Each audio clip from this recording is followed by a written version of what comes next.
নতুন আরেকটি ভিডিও নিয়ে আমরা বিকেলে ঘুরতে গেছিলাম। তো জিমাম অনেক ভালো এনজয় করলো। জিমামের বাবা মোটর সাইকেলে চড়ে আমি সবাই গেলাম ঘুরতে। বিকেলের দৃশ্যটা খুব সুন্দর ছিল, দেখার মতো। এখানে ব্রিজ, জোয়ার আসছে। এই তো রাস্তার চারপাশে চিংড়ি ঘের দেখা গেল। আমরা যেখানে গেলাম সেখানে চিংড়ি ঘের আবার কৃষ্ণচূড়া গাছ আছে রাস্তার দুই পাশে, অনেক সুন্দর দেখতে। আমরা মাঝে মাঝে ওখানে বেড়াতে যাই। কখনো ওরকমভাবে ব্লগ তৈরি করা হয়নি, এই প্রথম ভয়েস দিয়ে ব্লগ তৈরি করলাম। দৃশ্যটা দেখার মতো ছিল, যে মামা খুব উপভোগ করছে। কৃষ্ণচূড়া গাছ দেখছে, আশেপাশে পরিবেশটা অনেক সুন্দর। চারপাশে চিংড়ি ঘের আর মাঝে রাস্তা, অনেক সুন্দর।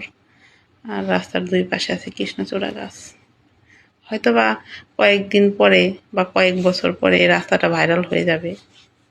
ওই তো দেখা যায় ওখানে পাওয়ার প্ল্যান্টের চিমনি, জিমাম দেখছে। আরও যে আকাশে পাখি উড়ে যাচ্ছে, দৃশ্যটা সত্যি খুব ভালো লাগে। আসলে বাগেরহাটের জেলা বলতেই সুন্দর, সব দিক দিয়ে সুন্দর। রাস্তাঘাট প্লাস প্রাকৃতিক দৃশ্য, সব দিক দিয়ে দেখার মতো। তো সব মিলে বিকেলটা খুব ভালো কাটলো। ওই যে এখান থেকে প্রাইমারি স্কুলটা অনেকটাই দূরে, ওই যে ওটা প্রাইমারি স্কুল। তো কেন জানি মনে হয় জীবনে যদি কখনো এখানে জব করতে পারতাম, জানি না পূরণ হবে কিনা। তো জিমাম আর জিমামের বাবা চিংড়ি ঘেরের পাশে বসে আছে। এই তো সে আবার মুরগি দেখলো, মুরগি দেখে জিমাম মুরগির কাছে গেল দেখতে। মুরগিগুলো মাশাআল্লাহ সুন্দর। আসলে বাসায় থাকা হয়, ওখানে সে তো খোলামেলা পরিবেশ আছে, কিন্তু মুরগি দেখে না। সে খুব খুশি। এখানে যে বসার জায়গা আছে, আমরা এখানে বসবো। জিমাম আগে বসে ট্রাই করলো। জিমামের বাবা তো সেলফি তোলায় ব্যস্ত।